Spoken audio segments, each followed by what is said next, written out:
I was very angry, I think, and very pessimistic as a 15-year-old. And I was actually pretty angry until I was 30. Uh, and, you know, I really had a sense of foreboding doom about our culture and our society and kind of where we were going. I think there were a few moments when that shifted for me, a few moments of like pivot points, I guess. One is I got involved in the early blogging in the kind of right after 9/11 in 2002, 2003. And it was this moment of creativity. And I realized that you could actually participate in a public debate in a way that wasn't through these intermediaries who were credentialed. And I had really always believed in credentials and thought that they meant something. And it was blogging where I saw actually you can form different social structures. They are all malleable. And I sort of started to do more kind of entrepreneurial stuff around politics. Welcome to A Life Worth Working. I'm Michelle Weiss. And I'm Dana Allen Walsh. Together we talk with guests who choose curiosity over cynicism, openness over fear, and who find purpose in the discipline of wonder. In this episode, Matt Stoller, Director of Research at the American Economic Liberties Project, and the author of the book Goliath, The 100-Year War Between Monopoly Power and Democracy, discusses his crisis of faith as he worked for a member of the Financial Services Committee in the U.S. House of Representatives during the financial crisis. I didn't know what I wanted to do. I had no idea. I was interested in business. I was interested in politics. I was interested in kind of all sorts of things, but I just didn't have any sense of where I fit in the world. I mean, there are all kind of moments when you realize, well, I guess another moment which was sort of similar was at that time when I was blogging and I was supportive of the war in Iraq, right? And I thought, well, I'm a smart guy, right? I went to Harvard. I did have this kind of fancy background. I did well on my SATs. And I went to the anti-war protests and I talked to people who were there. And I thought, well, they don't know what they're talking about. Look at their long hair or whatever it was that, all of the ways that you're taught to disrespect, ordinary people and common sense and just people with signs or shouting, all of the ways that we're taught to look at emotion and say that's a bad thing. And I went to the Institute of Politics and I listened to these fancy panels with dissidents from Iraq, and I listened to John Kerry and I read the New York Times, and I thought, well, all of these institutions are saying that not only do we need to be supportive of this war, but it's essential for even for political reasons, right? Not even for moral reasons. And then I was like, I didn't like George Bush, but then a couple of months after the vote in 2002, I sort of realized, wait, this is really bad. And then a year into it, it was like, wait a second, I endorsed mass murder, right? And for like, what the fuck, right? And then the people who, Judith Mill at the New York Times didn't get fired until many years later. And most of the people that were supportive of this, that I had listened to, they stayed in their positions where they got promoted. And I thought that's really weird. And on a moral level, on a very personal level, I had validated myself based on all of the credentials I had accrued. But those credentials were given to me by people like that. And I was torn between this notion of, are you going to try to curry favor with people who are powerful, which is really how you get ahead as a kid. It's how I had gotten ahead as a kid. Or are you going to adhere to a sort of moral code that you're taught? And those were in opposition. And I had chosen the ambitious little shit approach. Matt describes how conflicted he was as a Democrat when President Obama bailed out the biggest banks on Wall Street. He felt completely demoralized. And I decided in 2008, I got politics, the way that I'd done elections, it doesn't work. I got to learn more. And I started to work in Congress. I was a staffer on the Financial Services Committee for a member of Congress. And it was a good place to learn about finance. And I learned a ton, but it was very depressing to see all of the people that you had, or a lot of the people that you had worked with, to realize that you had totally misjudged their fortitude in things like very obvious things. Like you thought, oh, well, torture is bad. Maybe people will be prosecuted for it. Or maybe we shouldn't do illegal surveillance, or all these things that you thought were generally like a consensus type of thing. And I was very upset and depressed for years after the financial crisis and then working on Dodd-Frank and just seeing the failure of the liberal establishment that I had been a part of. And then out of that came a kind of, all right, I'm going to look into history and try to understand why did we, how am I going to communicate to somebody who's coming into politics? Like when I went into Congress into the early 2009 or late 2008, I don't remember exactly when, but they said, look, here's a desk and an internet connection. Good luck with the financial crisis. And that was it. That was my orientation, right? And they were like, if you want to learn about banking, here's the banking lobbyist to teach you. I thought this is pretty fucked up. And I didn't have any sense of why any of the institution. I majored in history, right? I didn't know why the Securities and Exchange Commission existed. I didn't know why any of these bank regulators existed. And then you talk to these people, these agencies, these bank regulators, they didn't know either, right? Obama didn't know. So I eventually ended up, the one person who did know was this old economist. She was this woman who was like, oh yeah, the financial crisis, this thing's going to blow up now. And then it did. And then she's like, oh, this other thing's going to blow up now. And then it did. And they, all the lobbyists and the people from the Fed and Treasury, they didn't have any idea what was going on. But this old random economist woman did. Her name was Jane Reese. And I said, how do you know all this? And she said, oh, I worked for this guy in the 60s. And they took apart all the New Deal guardrails. So I knew where things were going to blow up. And I thought, oh, that's really interesting. And she worked for this guy named Wright Patman, who was known as the last populist.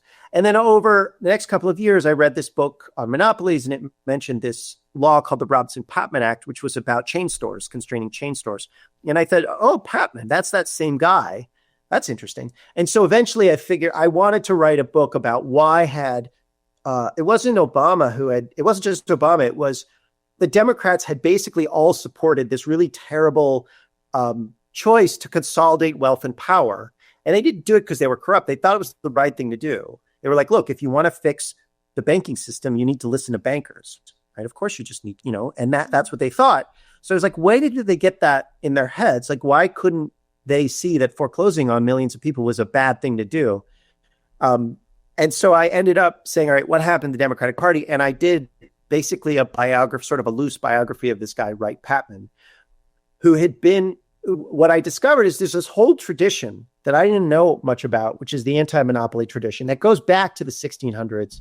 You could go back earlier if you want, but we'll just go back to the 1600s. And,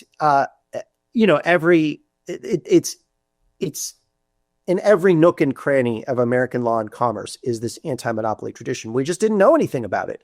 And so I wrote this book called Goliath, the 100-Year War Between Monopoly Power and Democracy. And the idea was, this is the book I would have wanted to read to situate myself in 2009 when we had this financial crisis. And I guess that, there's some manure there. And then out of that grows a book that was modestly successful. Matt had a full-on crisis of faith in the systems he was part of. And although at first he felt totally let down, he was able to fire up his own sense of curiosity. He went to the source to understand how these systems break down. And through that work and deep research, he was able to create his best-selling book, Goliath, which centers on how unchecked economic power in concentrated corporate monopolies has shaped politics and undermined democratic life.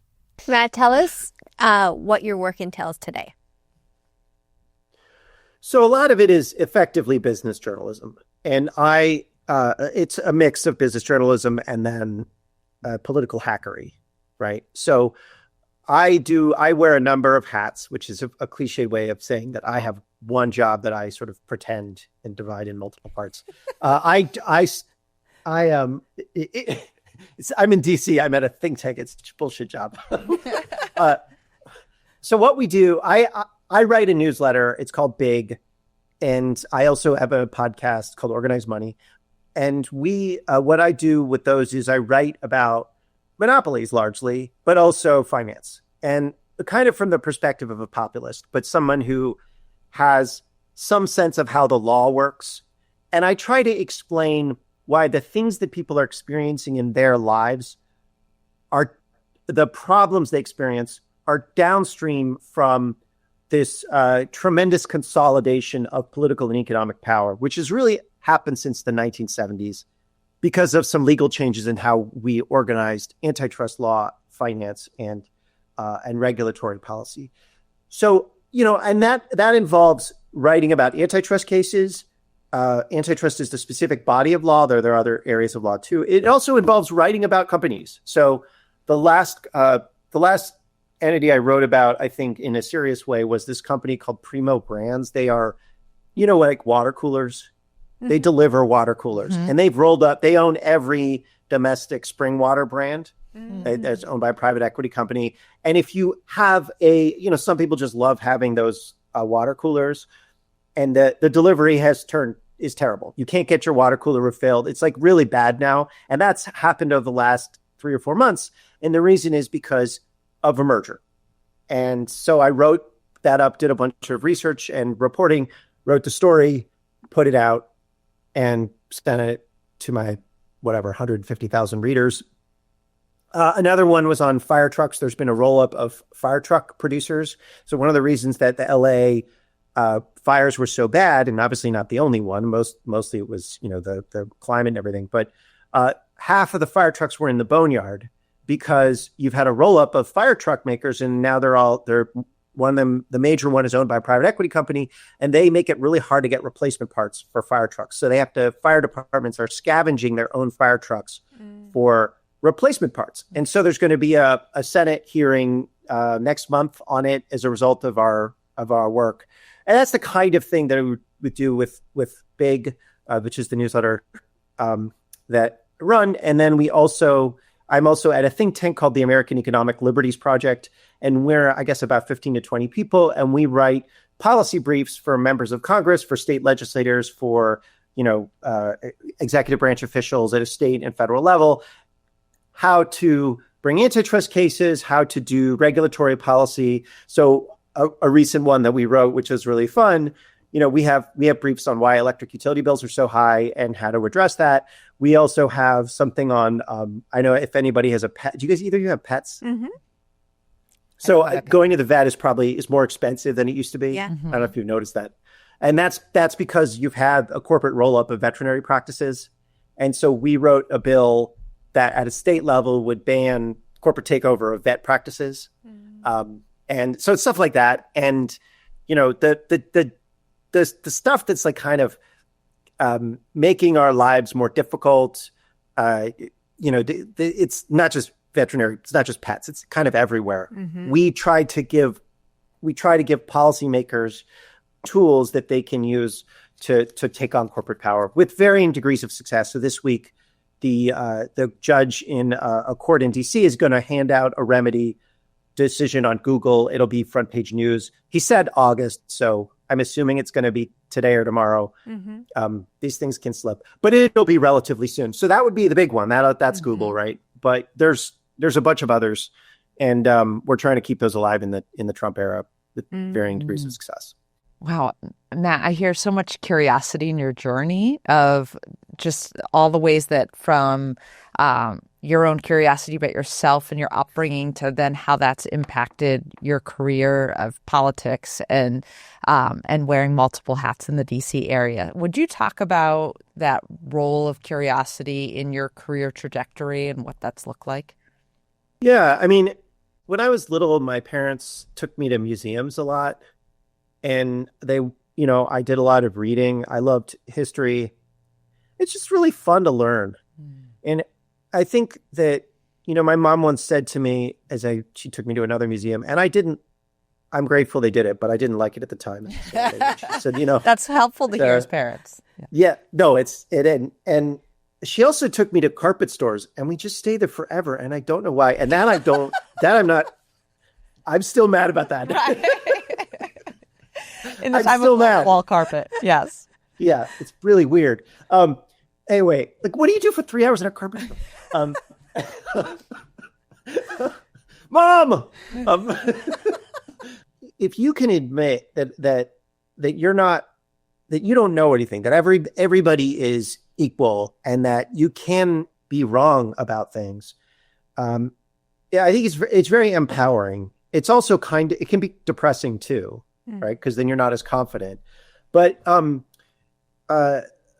that has given me the ability to sort of look at a lot of different industries and try to understand them.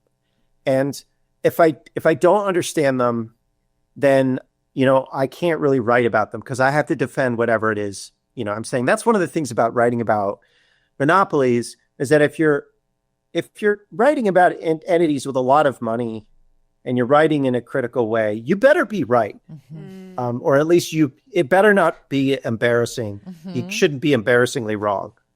And so that does give, especially if you're writing for a public audience. And so I think that has made it's made it really, it's important to understand that you can get things wrong, and that you have to really try to understand the situation before putting something out there.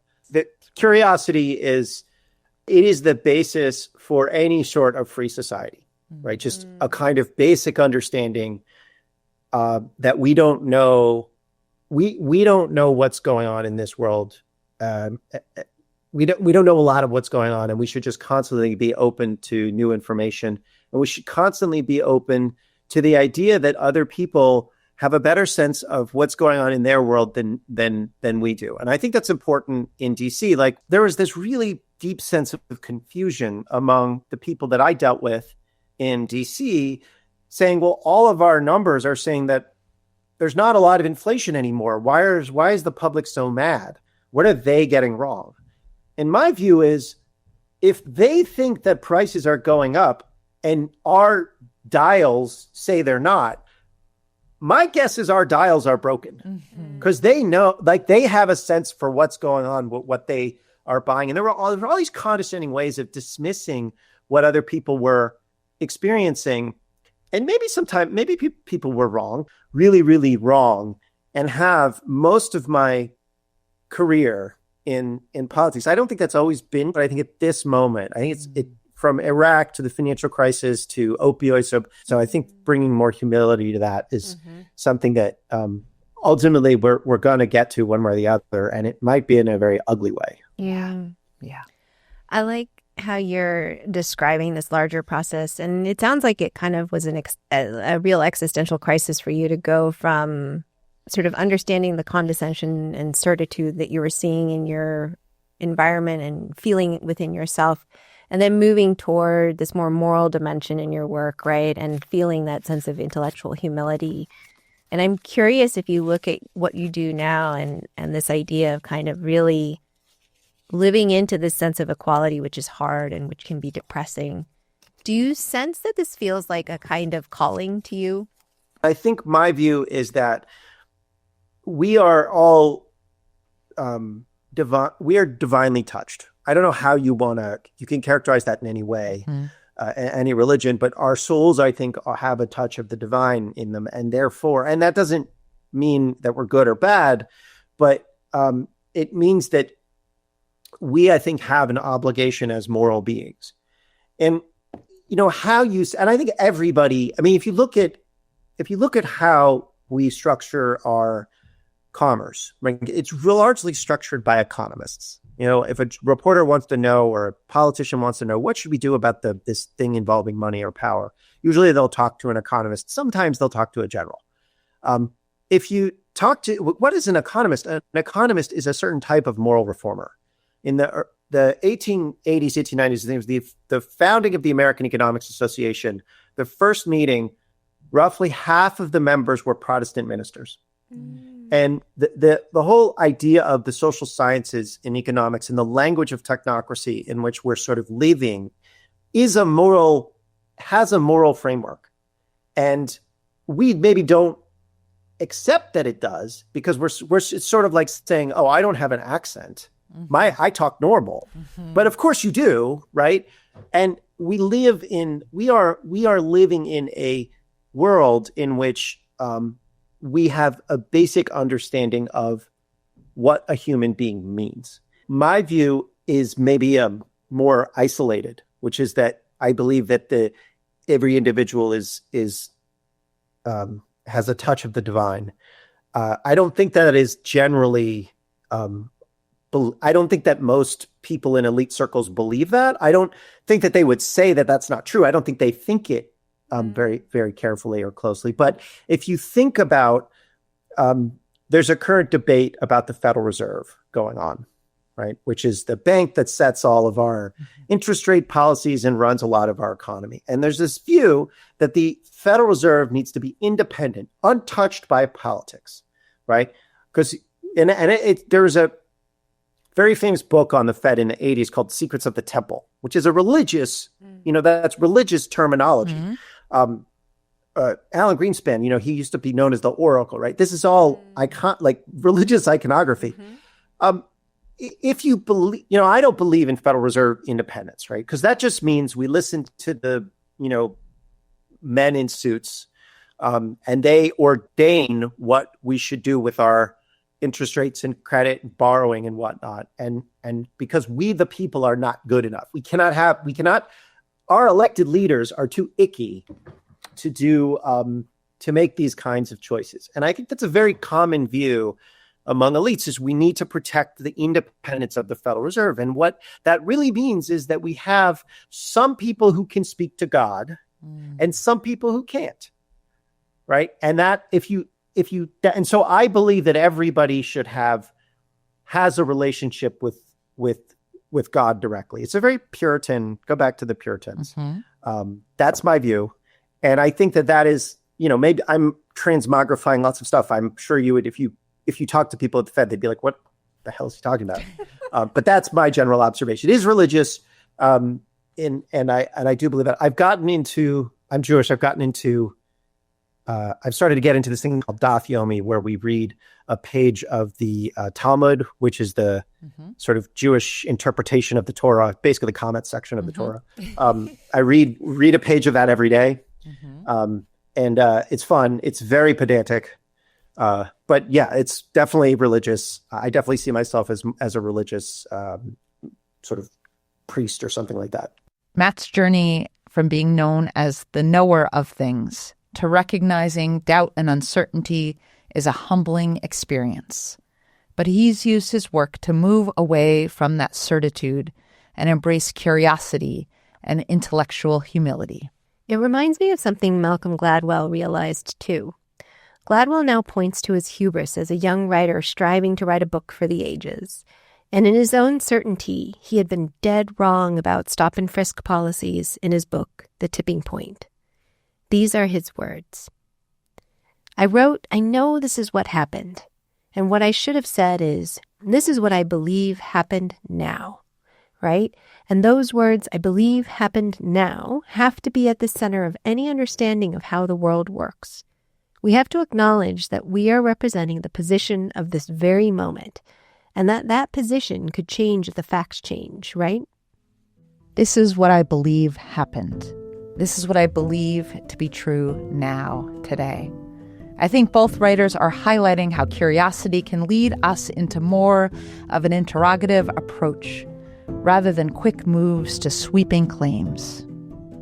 And it's worth dwelling in that space of uncertainty. If you want to learn more about Matt Stoller, you could find his Substack newsletter called Big, and also listen to his podcast with David Dayan called Organized Money. Don't forget to subscribe to A Life Worth Working, rate our show, and share it with the people you love.